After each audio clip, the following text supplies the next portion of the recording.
Hi, everybody. Good evening, good morning, good afternoon, depending on wherever you're looking at, watching this from around the world. We are really thrilled to have Dr. Nimmi Ramanujam, I hope I said that correctly, joining us in our new mini-series, Innovators and Innovations. So she's both an innovator and has multiple innovations to her name. So we're thrilled to have her today in this new series that we're doing. The reason that I think we're doing this mini-series is to actually showcase people who are transforming the world. And I think in this time of the pandemic, it is more important that we actually focus on all the possibilities rather than all the negatives that are going around. So that's why we thought we'd do this mini-series and feature people that are making a huge difference in the world. And as just sort of a data point, I think during the bubonic plague or the Black Death, directly and indirectly contributed to the Renaissance. So we are hoping that the pandemic eventually will create a better world for all of us, and that is the hope. And innovators like Nimmi will probably lead the charge in that sense. So we would love to introduce and talk to her about it. So welcome to Pandemic Punditry, Nimmi. Thank you for having me. So in ways of background, I think you're uniquely sort of an academic, a professor at Duke. You got 20 patents to your name, 150 publications. You've raised $30 million for two companies that you've started, I guess, within Duke itself. Maybe you could tell a little bit more about both Zenalux and Biomedical and Calla Health, the two companies that. Yeah. Maybe I just should take a step back. So I'm a professor at Duke, and over the years, I think both the academic institutions as well as the academics, faculty members have, seen the potential impact of the innovations they're developing, but there's this chasm between what they develop and the impact that it has, especially for social good. And so if you're sort of in this space where you want to have meaningful impact, and I don't mean just the bottom line of making lots of money, but you actually want that innovation to serve a lot of people, then you have to shepherd it. You can't necessarily expect somebody else to share your vision. When they do, it's nice, but when they don't, then you are responsible. So I've transitioned so I've done as much as I can at Duke with respect to innovation, but there's a time when there's a conflict of interest. And so at that point, we start to bring the technologies into companies that share that same mission and value. And of course, we end up founding those companies. And that's how Zenalux and Calla Health was born. It was born out of a need to take a technology that was developed at Duke that was actually evolved to a phase where it was ready for manufacturing and it had regulatory clearance. And then we said, okay, now that we've de-risked the technology, let's get it to the next step. So I don't see Calla Health and Zenalux as independent. I see them as a continuum of this process of starting with a concept and then reaching an individual, say, for example, in Tamil Nadu, India. Mm-hmm. And both these companies address sort of in the same continuum in terms of cervical and breast cancer, but they do two very different things, as I can understand. So it may be a little helpful if you were to sort of expand a little bit on what each of the companies have produced and what the objectives are of those innovations. So I have a center at Duke called the Center for Global Women's Health Technologies. And the focus there is to really prevent cancer and to avert recurrence, right? The two things that can cause mortality. In high income settings, we're more focused on recurrence because we have very well organized screening and diagnostic and treatment programs. Whereas in low resource settings, you really want to prevent it because the idea of building capacity for full-fledged treatment is challenging, especially in low-income countries. So our efforts have focused on more pragmatic technologies for low-resource settings, and then looking at how we can create tools that can facilitate understanding of the underpinnings of cancer recurrence, particularly with respect to metabolism. So Zenalux focuses on the latter, which is to do the discovery through the use of technology, particularly with respect to metabolism, which is sort of a fundamental need of cancer cells to essentially be resilient, particularly in a harsh environment that is induced by therapy. And then on the other side, we're developing imaging and therapeutic technologies through Calla Health Foundation to democratize access to preventative care, and with a focus on cervical cancer prevention. So think of Zenalux as focusing on breast cancer, and Calla Health as focusing on cervical cancer. But of course, inherently, they would require different technologies because we're focused on different aspects of these diseases.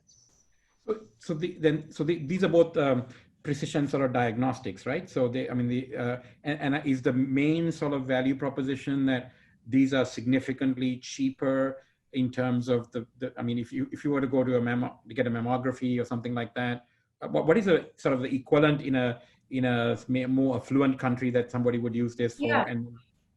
So that's a very interesting question, and I need to break it down because it sometimes may not be obvious. So when you're working with a very pragmatic technology that you want to bring out of a hospital, so you want to bring the technology out of the hospital, you want to actually bring the expert out of the hospital, and that's where AI, for example, comes in. Something that I've learned is in academia, we tend to think of innovation in that sense of, has anyone done it before? And if they haven't, then you're the one to have done it, right? Because that's what gets you papers and grants. But actually, that's not what's necessarily impactful in a setting where resources are scarce. And also from a perception point of view. So let me give you an example. In Calla Health, we're commercializing a technology called the pocket colposcope and the coloscope. They're not innovative in the sense that they are essentially colposcopes, which would be used in a gynecology clinic in a hospital. So the innovation is not in the fundamental sort of shift in how you do things, but rather in how you can take something that has been well vetted, it's used in as a standard of care in affluent settings, and then reimagining it. So that's where the innovation is, reimagining it so it could be a point of care device. In other words, fit in somebody's pocket, but have the same capability as its hospital-based counterpart. In other words, we're not saying lower cost, lower performance. We're actually saying lower cost, higher performance. And I believe that can happen because it just requires us to dismantle traditions of the past, because we tend to add to the layers that someone else has created previously. But what if you just took a fresh perspective, like a 5-year-old, and said, well, if I was to do this again in the current era, how would I do it? And so that's what allows you to essentially keep up with the pace of technological advances and bring them in to healthcare. Okay. And so I don't know if the word is precision diagnostics because that has a different connotation, but I would say point of care diagnostics that has the same capability as what standard of care provides, say, for example, in the United States. Wow. And I saw there's several videos on YouTube about the device and how it's used. I mean, you have to ask the question. I mean, this is, obviously from a standard of care standpoint for less affluent countries, it makes perfect sense, but it actually makes sense for anyone actually. Yeah. Right? Absolutely. And I will just add that, so I forgot to mention this. So why do we want to just replicate standard of care versus creating something new? So from a regulatory standpoint, it's easier to get clearance when you have a Me Too technology. And we don't realize that, right? Because drug companies spend billions of dollars with new medicines, but that takes money and time. And then you want to recoup that. And that's why you charge more when it comes to the customer or the insurance company or whoever is paying for it. But here, if we're trying to be pragmatic, you actually want to build a Me Too technology and be able to essentially get it to more people. But the other thing I want to bring up is, yes, we want to democratize technology and bring it to people who don't have access to it, but we also have to consider the fact that there are cultural barriers. So for example, with gynecology, it's not enough to say, I'm going to bring a colposcope out into the field, because what if an individual there says, oh, this is completely counter to my cultural and religious practices, and I don't want to go into a hospital and be seen by particularly a male provider. I don't want to be vulnerable, so I'm just going to avoid it. So we also have to consider the human dimension. So it's not enough to just say, I've built it, come and get it. We know with value propositions, if the customers don't use it, there is no value. So that's where you have to start, always with the end in mind. And in this country, in the United States, I feel like sometimes the providers are the customers, right? Because they deliver care. But if you start to get to home care or patient-centered care, you have to think about the individual and how they perceive the care that's provided. And it's going to be different in different countries and different geographies. Absolutely. Karthik, you had a question?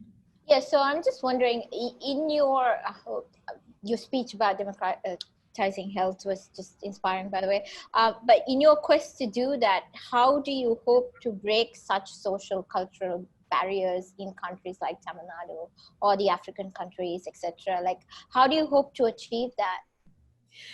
Yeah, so you have a very good question there, because just because we've built something that's woman-centered, there will be barriers, because in some countries, for example, women want doctors to see them.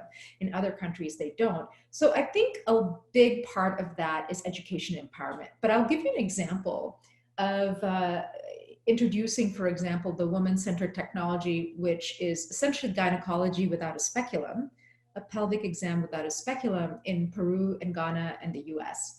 So for example, in Ghana, when my former PhD student introduced it, she's Ghanaian. And in the clinic, women were very trepidatious. They looked at it and they thought, there's no way I could do it myself, and there's no way I'm going to insert this tampon-like device. But once the first woman used it, she just started screaming with excitement that she had complete control of her body and that she could see her cervix. And then, news spreads like wildfire. And the next thing you know, 20 women came in, they all wanted to get their pelvic exam. The point is, you need a champion. And once you convince the champion, then it's a cascading effect. Same thing in Peru.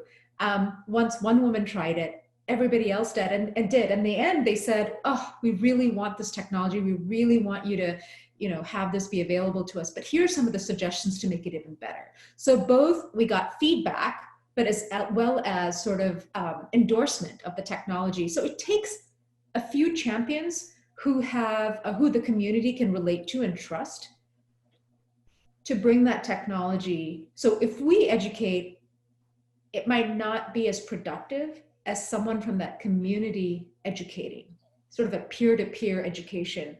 And so we need local champions. We cannot go there and claim to be able to do it well. So you need to build a tribe. Well, they need to build a tribe. So, I got the sense from some of the information I was reading that you're 3D printing the actual speculum alternative. Is that correct? Okay. And so is that something that, is it a single use thing, or is it, made it out of silicone so you can sort of sterilize it and reuse it? Or? We are planning for both models. The risk of using it without, in a disposable format in low resource settings is that, are they really going to dispose it? And so you kind of have to think about how you can achieve quality control, and disinfection would be a good way. It's only high level disinfection. So it would be a good way for people to practice, safe ways to, use and store the device. In countries where there is a business model that allows for use of consumables, that is something, for example, that's entrenched in this country, in the United States. And I keep saying this country, but I want to, say United States, because I know this country could mean many different things to many different people. We might use a different business model. So I think we have to learn from market seeding and understanding the customer what they want, and be flexible enough to create different solutions, because I think we know in the global health setting, one size doesn't fit all, particularly in precision diagnostics, but that is pervasive, right? When we assume that the average person is whom we're trying to serve, you may miss a lot of customers. Katika, go first, and then I Yeah, have a follow-up. I have a question because I mean, I know you were talking about one size doesn't fit all, and again, back to the democratizing of the healthcare and the end customer. I was just wondering, you know, similar to how now pregnancy tests are just available where you can get it off of the shelf, is this something that's going to be available where women can just go get it off the shelf?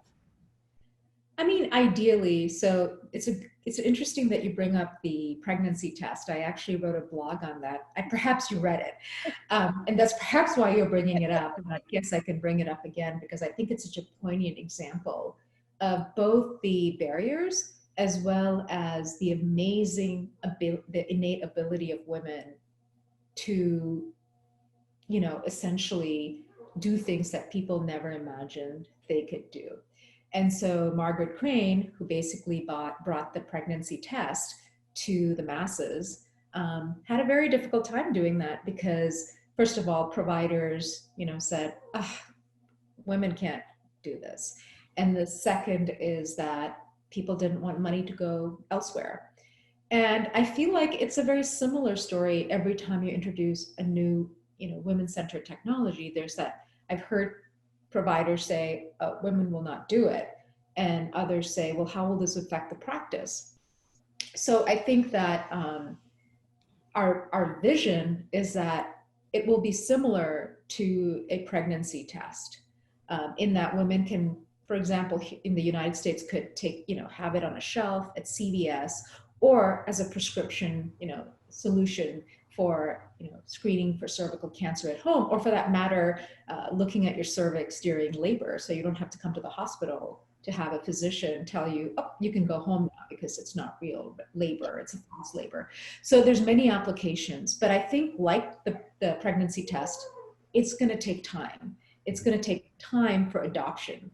You know, again, a few early adopters will have to demonstrate its potential, and then it so hopefully spreads into the larger population. And we recognize that. I mean, no sort of big change happens overnight, and to assume that it will actually, I think, first of all, it would make me very depressed. And second of all, I think it defeats the purpose of what you're trying to do, which is to challenge status quo. And if you thought challenging status quo would reap benefits overnight, I think that would be So just so that we set the, I mean, this is not just the replacement of speculum. I mean, there is a camera at the end of the business end of this.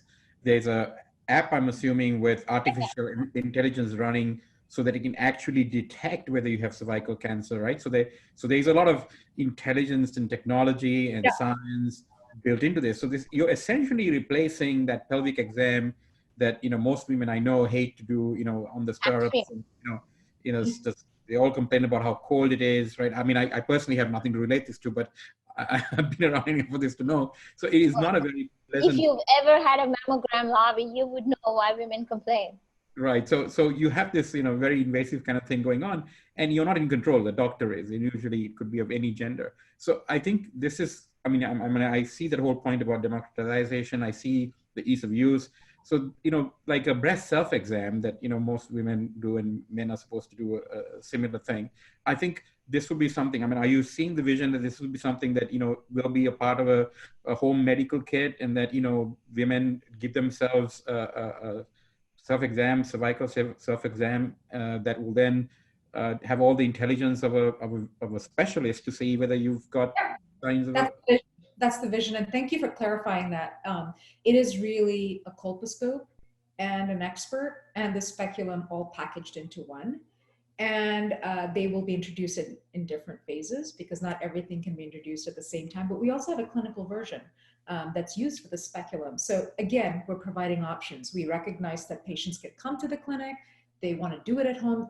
Different people need, you know, different things. So we have multiple solutions, just as you brought up is there consumable, or how do you clean it? We need multiple solutions. Will the provider use it versus the patient? Or will the speculum be used? Again, we want to have different options. But yes, the idea is to stretch it as far as you can, so you widen the base of who will use it. Talking about the base, sorry, Katika. Talking about the base, how widespread is it right now? Is it past the clinical trials phase? I mean, where are you in the sort of medical device spectrum, and where is it being used? So the pocket colposcope is matured to a much greater level than the coloscope, because the coloscope was a derivative of the pocket colposcope. So the pocket colposcope has FDA clearance.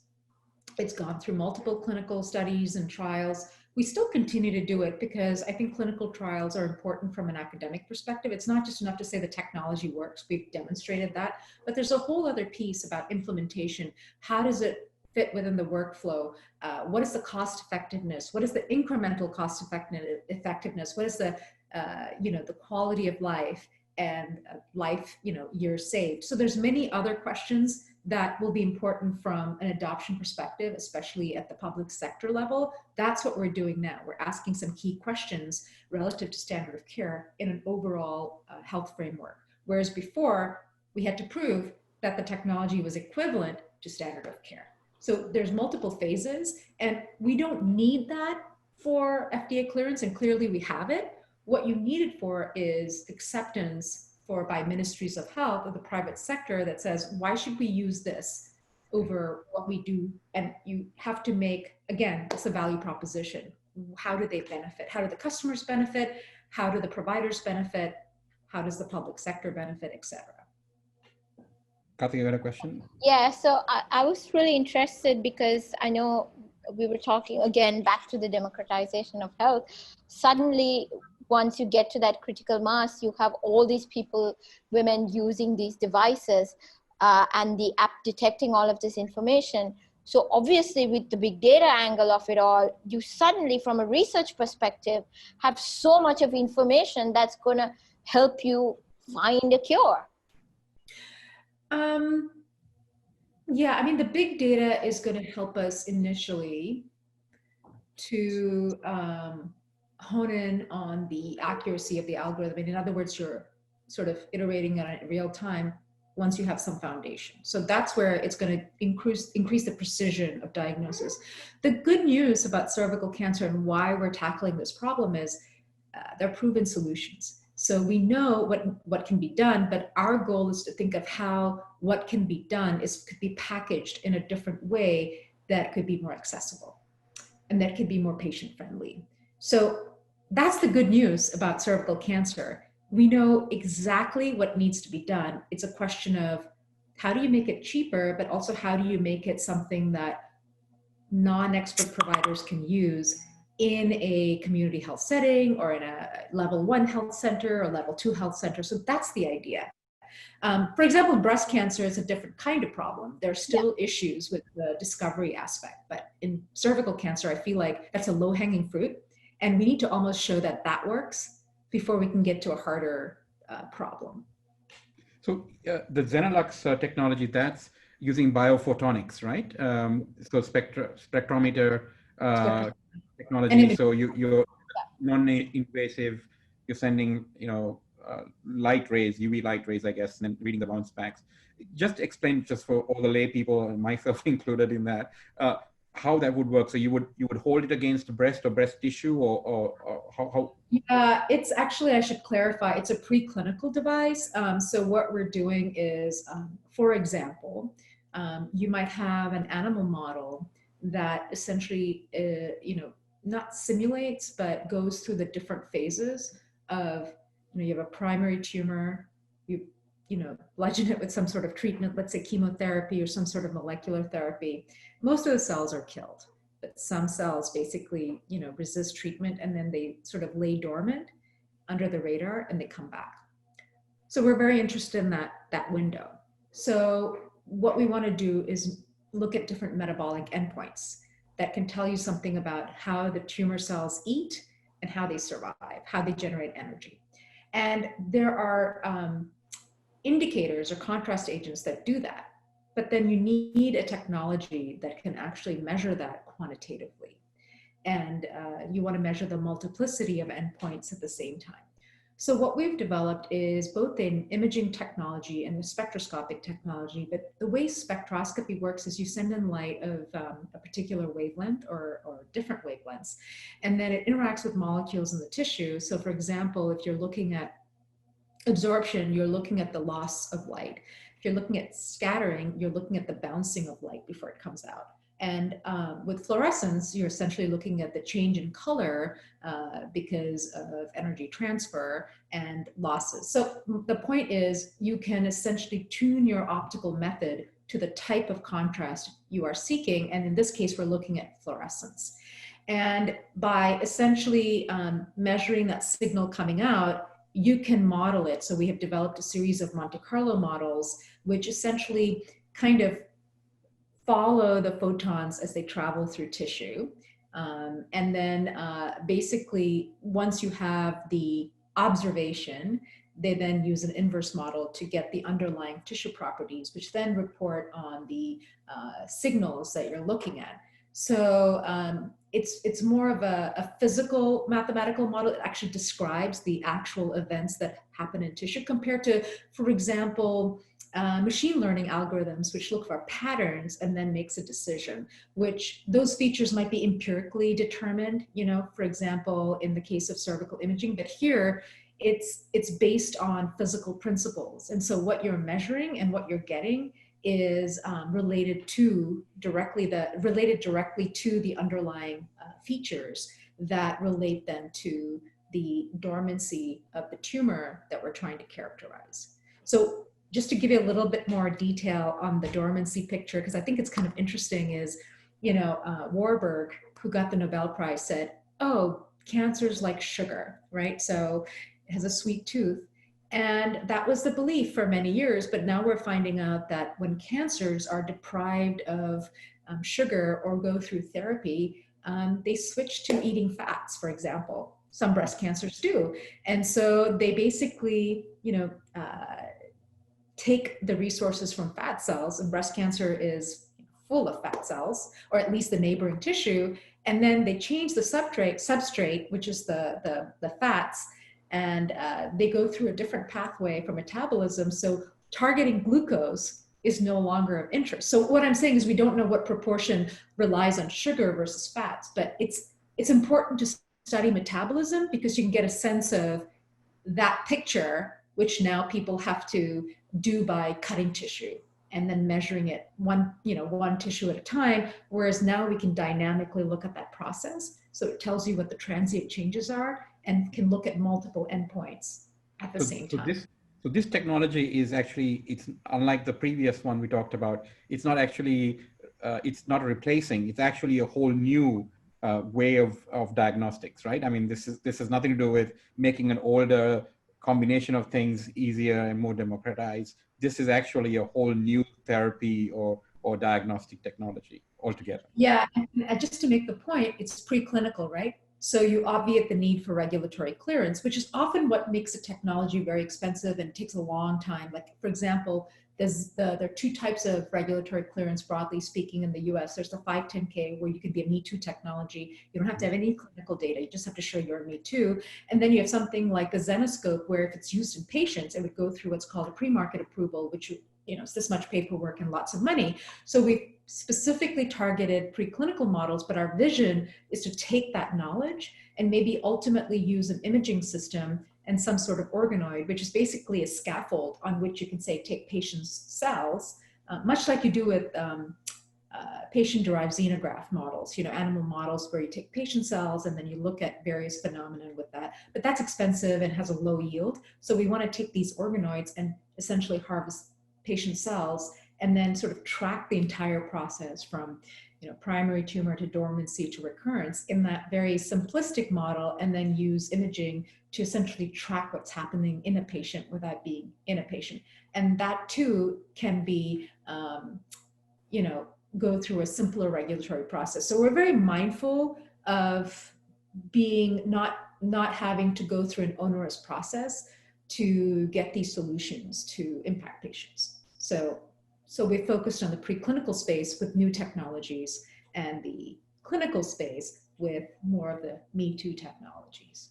And is the Zenalux also something that can be used in less affluent countries? I mean, is that a part of the mission there? No. Well, it's interesting that you asked that. The naive me 10 years ago would have said yes. We took the Zenalux system before it became commercial to Haiti. after the earthquake to do cervical cancer imaging because it can tell you about the vasculature, which is very important in late stage precancer and cancer. And so from a logical perspective, it was a perfect tool to use, but it fell on its face in a place where there's no temperature regulation, there are no products that you can do to quickly replace the components, to quickly replace broken stuff, and it was hard to use, and many barriers, and it needed, you know, AC power, which was hard to come by. So when you look at that, that was our first sort of lesson in how, you know, we can't just take a brand new technology that people are not accustomed to and just launch it. The other thing is people oftentimes don't want something new. It makes them nervous. Like if they haven't seen it or Western countries haven't used it, they're a little, you know, trepidatious about it. So it's nice to start with something they know and they understand. The providers know what a colposcope is. If you're in a gynecology clinic, they know they don't have it because of the various resources needed. So here is a solution they can recognize. And that's how you start. And once you build the trust, then you can introduce new solutions, but not right away. Okay. So we keep them separate. Oh, yeah. But I will say the pocket colposcope, which is the clinical based version of the colposcope, the portable colposcope, that is giving us, that engine is something we're thinking about to flip over to Zenalux, where that could use that same underlying principle to develop low-cost technologies for imaging. So for example, think of that organoid I mentioned.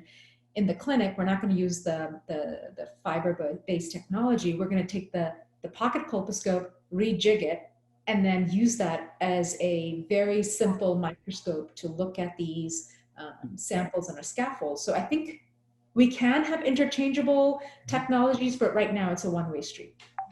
Huh. Fascinating. We have some audience questions come through, Ravi.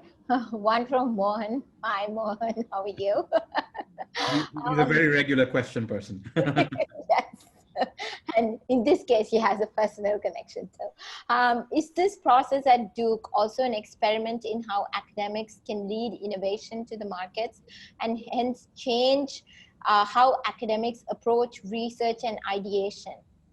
Absolutely. That was my original goal. In fact, it's been proven to be very successful because, first of all, you know, we tend to silo things. And people always ask me, students ask me, how can we be entrepreneurs? And I tell them, you can't just all of a sudden wake up and be an entrepreneur. And entrepreneurship is more than just, developing a business plan.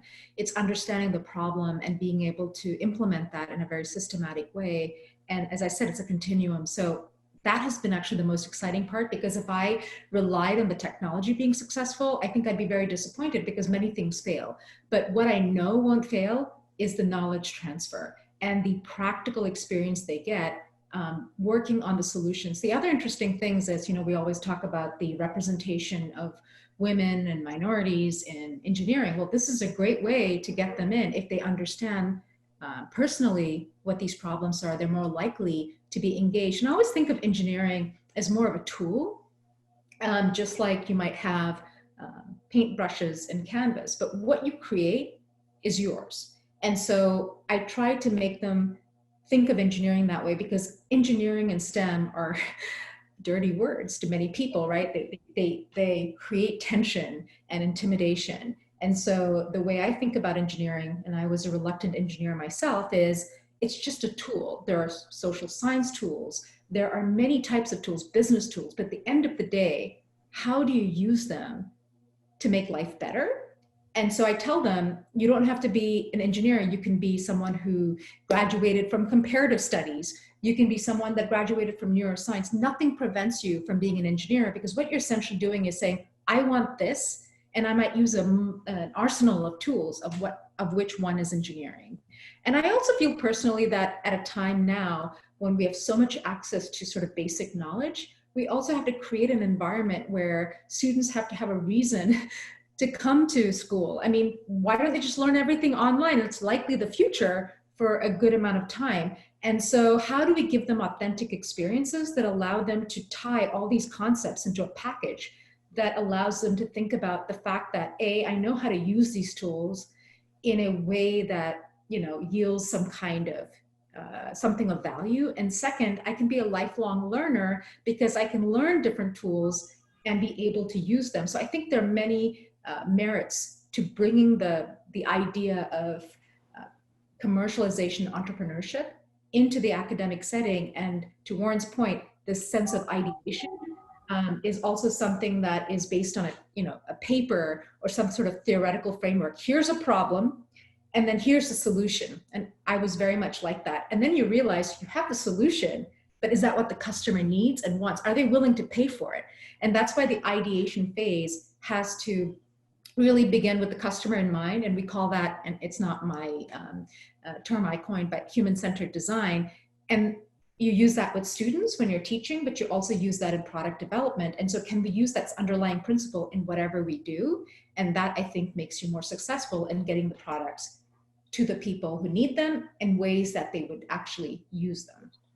So is this sort of program that you've set together in Duke, is it unique that, you sort of have this sort of engineering and then you actually can translate that directly into something that actually would work in a setting? I mean, this sounds like a sort of an end-to-end full life cycle learning, doing experience. Is Duke the only school that's sort of doing that in biomedical engineering, or this is the norm? Because I feel like I want to sign up and go to school again. It's so exciting. So, yeah, I would lie if I said it's unique, because it's not. There are many groups who are very successfully doing this, and in fact, they inspire me to do this. But I would say that each perspective is unique. So I think what's unique about what we do is that we're focusing on women's health through technology. And as I said, that brings multiple people to the table to work on problems they care about. Second, women's health is not just technology. For example, you need to build capacity. So another program that we have is women in engineering, mostly women in engineering, students in engineering, going to different countries and teaching engineering design for practical solutions that women and girls in those communities face. For example, energy poverty or clean water. And not necessarily to solve the problem, but to teach them how one could solve the problem using technology and giving them that sort of exposure to a different kind of mindset. And we found that some students use that for activism and some students use that for competition. So people use them in different ways, or someone actually helps their brother fix a flashlight. So we believe that there are multiple dimensions. Another thing that we did is, to an earlier question on, so just because you build it, why would women use it? So we've created a whole social science program to understand the perspectives of women. And we also had an art exhibit last year to essentially raise awareness around reproductive and sexual health. So there are many ways to do it. And what we say is the core is technology, but it's really an intersection of technology, storytelling, social science, and many other dimensions that make it whole. We have created a program called WISH, Women Inspired Strategies for Health, focused on cervical cancer prevention. And it's completely about removing structural and what I call social barriers so that women have very few barriers to accessing care for cervical cancer prevention. And the idea is that instead of being screened at a primary healthcare clinic, that comes to a woman's home. And instead of being diagnosed in a clinic or hospital, that comes to the community setting. And when we think about the fact that cervical cancer or cervical disease, the prevalence is, say, for example, 2 out of every 100 women, what that means is that 98 women can get their services or screening done at home, and only 2 out of every 100 women actually need to get some kind of care at a community setting clinic. And so by doing that, we're actually not only saving money, but we're conserving resources by focusing on the ones who really have a problem. Whereas right now, for example, in India, with screening, there's such a high false positive rate is that the hospitals get sort of overwhelmed with a lot of people coming in who don't even need to be seen. And on the other side, we see that people who need to be seen don't often come. So we've got 2 problems. So that's what WISH is about. And you can't just do that again by saying we've got the screening technology and we've got the diagnostic technology and with the treatment. The storytelling piece comes in with being able to hear the voices of women, showcasing the voices of women, peer-to-peer networking, because if one woman is excited and advocates for it, she can essentially spread that, like I talked about earlier. So why not use that human capital in a positive way? Why not empower women to be the agents of change? And, you know, by doing that, you can serve more women and save more lives. Yeah. So what you did mention that you were a reluctant engineer. So maybe, so how did you end up in biomedical engineering? I mean, it was because I think a lot of people from the South Asian background, I mean, we have slowly become a doctor, lawyer, engineer sort of thing. And, you know, there's so many fields out there of learning now. I mean, biomedical engineering, I'm learning about synthetic biology. I mean, there's all this new stuff, right? And it seems like a very exciting time to be sort of in school or learning, because the fields are no longer narrowed down to these, you know, sort of earning categories of education that, you know, our parents used to sort of drill into our heads. And I think, you know, just listening to you, I'm hoping a lot of people are inspired to say, hey, maybe I should look at biomechanical medical engineering. Maybe I should look at other things. I think, you know, that's part of the objective of these sessions. But how did you end up where you were? Yeah, I had, well, I had some of that, you know, you need to do something that, you know, will pay you well or whatever. But I started off playing music. When I was growing up, my mother taught me, and that was a big part of my life. I was doing a lot of public performances, and it was probably the only way I could distinguish myself from my male peers, because, you know, I was always told that, you know, I couldn't do math as well as my brothers, et cetera, et cetera. Not that it was true, but probably maybe at that time it was. And I think that gave me a very creative sort of skill that I still value today. And I went into engineering because my brothers went into engineering, and I really resented it every day. And I think part of that also was my learning style, which was I learn by doing. I don't learn by just listening. And so I felt like I missed that opportunity in the traditional form of education. But then at some point when I started doing research, that changed, because I could finally internalize what I was learning, because I would do the experiment, I would make a mistake, and the mistakes would actually help me get better and reinforce learning. So I embrace, you know, failures and mistakes, because that's what has helped me grow, whether it's a social or a physical or experimental, whatever the mistake might be. And then when I saw those connections between the creative side, and I also had a very analytical side and could follow rules because of my upbringing. So I felt like those two worlds came together. I had the discipline, but I also had the creative energy. And so as I evolved in my career, I realized, and I said this earlier, that engineering is a tool, and we shouldn't be intimidated by a tool. We should be able to harness its utility. And I realized that, like music, you know, you can learn the scales on a piano, and that's to me like learning engineering or whatever else you want. But to compose the music, you can't just rely on the scales. You have to use those scales in a creative way. And then what's cool about music is it's music to many ears, right? I mean, if you say, you know, come and hear about engineering, many people may not sign up. So thank you for those who signed up. But if you say, come listen to some music, that's a universal thing for the most part, unless you're into pop music or something, and I'm not.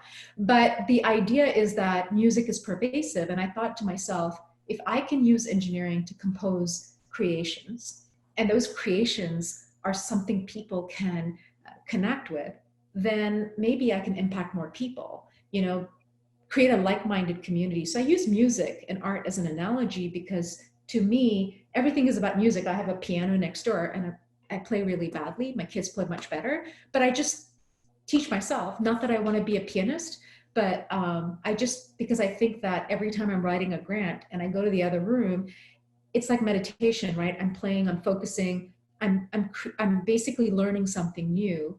And when I get from scales to music, it reminds me of the process I need to go through in creating the innovations that we create in my center. I think there was a question, Kartika, right? About There was a question that came through. Essentially, what is the estimated cost per instrument for cervical diagnostic? We anticipate, we have a bill of materials and we're just starting to, go through manufacturing. But for the pocket colposcope, we're expecting to be, between $500 and $1,000, which is already like an order of magnitude lower than what a standard colposcope costs. And for the coloscope, because we want it to be used in women's homes and there's potentially a larger market, we're expecting it to be about $100. But again, with reuse, which is what we're hoping, the cost per test will be much lower. And also, it's interesting because you spoke about music as an analogy and stuff like that. Throughout this whole session, the question I really wanted to ask you was, what was your inspiration, or who was your inspiration for you to move into, women's health and, detection of cervical cancer and breast cancer, etc.? Yeah, my graduate advisor. She's a phenomenal woman. She's actually got an amazing program called Rice 360. And she's really impacting babies' lives in a profound way. She is an incredibly dedicated, person who uses engineering in the most impactful way. But I think she also has a work ethic that is unparalleled. So not only does she have the vision, but she has the guts to back it up.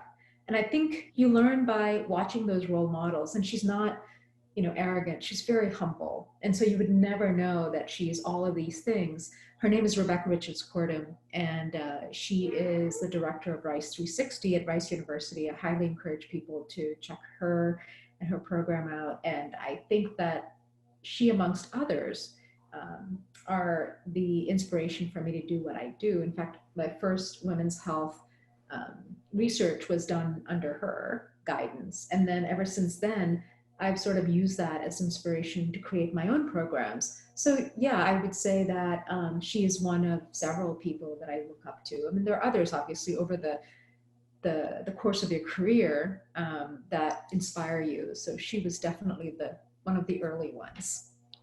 Obviously, there's a lot of discourse about women and the stigma of women in STEM, etc. What is your sort of take on that? Like, why do women have to jump through so many hoops to be in STEM? Well, that's a tough question, but one of it is, if you don't see many of yourself, how do you want to be the only person in the room that looks like you? I mean, we're having that conversation right now about racial inequity in STEM, not just, women. And so I think you have to have more people who look like you, who you can relate to, so you're not the outlier. The second is, I told you, the word itself has such a negative connotation, right? You need to do STEM. Why can't you work on a social problem and use STEM as a solution? So that's a little bit, to me, one of the reasons, I could say that about myself, right? The word engineering sometimes in my mind feels like a word that I don't want to think about. The other is opportunities, right? If you're in a community where people assume that you know less than someone, a male peer, that immediately creates a bias that doesn't even give you a chance. So it's both your preconception and your fears, and it's also the lack of access. And I would say, the perceptions actually probably are a big part of what deters women from STEM. And that's exacerbated by the fact that the system doesn't necessarily address that. So for example, if you say, I want to have more women in a program, and let's say you recruit them, that's not enough. You have to give them an environment where they're confident and they feel like they can succeed. Otherwise, you're going to fail. So it's both recruiting and then persisting. What's, we are sort of at the 45 plus minute mark. I just want to, so what is next for you? I mean, I'm sure there may be other innovations in the pipeline, or maybe there's you're taking something that you already have and want to make this. What is next for Nimmi and the center that you run in terms of what we can expect? Yeah, I would say we're always innovating because there are always problems, and we learn about the problems by implementing, right? You solve one problem and then you see the next one. So there's always a need for innovation. In fact, we're working on therapeutics. I don't know the first thing about therapeutics, but we've made some good progress on low-cost therapeutics. So the idea is that you don't just stay in your comfort zone. You work on new problems and new solutions. But I would say my biggest goal for now is WISH. How do we implement this program globally? How do we actually change status quo and make this a new reality? Because if we can do this, imagine all the other women's health solutions that could sort of follow this roadmap, right? You have to break those barriers with one example, because you can't say I'm going to solve every problem. But if you can create something that completely upends traditional healthcare by putting women at the center, what more could you do? So for me, that's sort of a life goal. So whatever it encompasses, and I encourage you to go to wishrevolution.org. That tells you more about what we're doing. Okay. So. We'll make sure that we have that on our recording as well, so that they can follow up. So, Karthika, any more questions? I guess we have so many coming through. If you don't mind indulging us for a few seconds more. Yeah, go ahead, Karthika. Yeah. Do you think there's a university for and by women to focus on finding tools for problems regarding women? Say the first part again. Do you think there is a university for and by women? Do you think there's a need, or probably, I think the question is probably not framed right, for and by women to focus on finding tools for problems? Like, I think what they're trying to ask is, do you think we should set up a university? If I had, I would know more, but why not? Isn't that innovation in and of itself? What do they say? If something hasn't been made, then it's time to make it. I will say there's a good university, maybe, I don't know if they do exactly, the things that I'm talking about, but Smith in Massachusetts has a wonderful engineering program. And I gave a talk there. In fact, I saw that 100% of the audience were women. And I thought to myself, I've never had that experience. And I think that's what, in a sense, inspired me to come back and have classes that would increase the enrollment of women. How do you make it so that women are interested in joining and being a part of your program? Well, you create classes that are engineering based, but then ones that would sort of resonate with them. So there is one. I don't know if they're working exactly on the problems we are, but I would say, it takes a lot of dedication to start a university. So maybe I would say start in small buckets and grow on that rather than saying, unless, it all depends on what you've done before. If you feel like you've done the things that make you ready for starting a university, great. But if you want to start something big like that, you need to go through a lot of processes to see where the mistakes and problems occur, so you can quickly, iterate and change course if you need to before you invest a lot in a bigger entity. Yeah, Smith is a good example. Yeah, I didn't think of that's pretty much it, Lavi, from my end. Okay, so Nimmi, thank you again, I think, for taking time off from, I know, a hectic schedule to speak with us. It's been certainly eye-opening for me. I've learned more about, I think I've seen my first cervix, if I was right.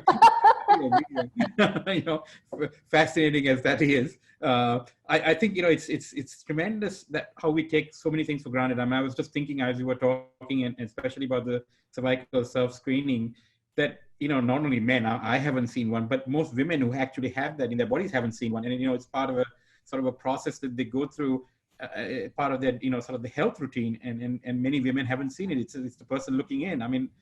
I think that's tremendously empowering, that, you've taken this unseen organ, as you call it, and given it visibility. And I think the whole step of sort of taking this and, the analogy being the pregnancy test, eventually if it reaches that standpoint, and I wish and hope that it does, that you've taken another thing out of the hospital setting and under, and let's be honest, male dominated medical community, with all of the trappings associated with that, and you've essentially given that back into the hands of the people whose bodies it really impacts. I think that's a tremendous sort of transformation. And I think, we're honored to have you and speak about that. I don't know, Karthik, I don't want to speak for you, but I'm thrilled that, you're doing this, and I wish you all the very best and keep us informed about anything else that comes up. We'd love to have you back in the show and let our audience know about additional advances that you may have done. And I must say that the students at Duke are blessed to have you as a professor. I might have been an engineering student had I come across someone like you. So. Well, thank you so much, and I appreciate being able to share my thoughts and it's tremendous. Karthika, how about you? I mean, I have been totally inspired. I mean, I know at the beginning of the show I was fangirling over somebody else. Now I'm fangirling over you. Well, thank you, Chris. Thank you so much. Seriously, it's really inspiring. Thanks again. Have a great weekend, and hopefully our paths will cross in a physical realm once this whole pandemic is over. Absolutely, I would love that. Thanks again. Take care. Thank you. Bye.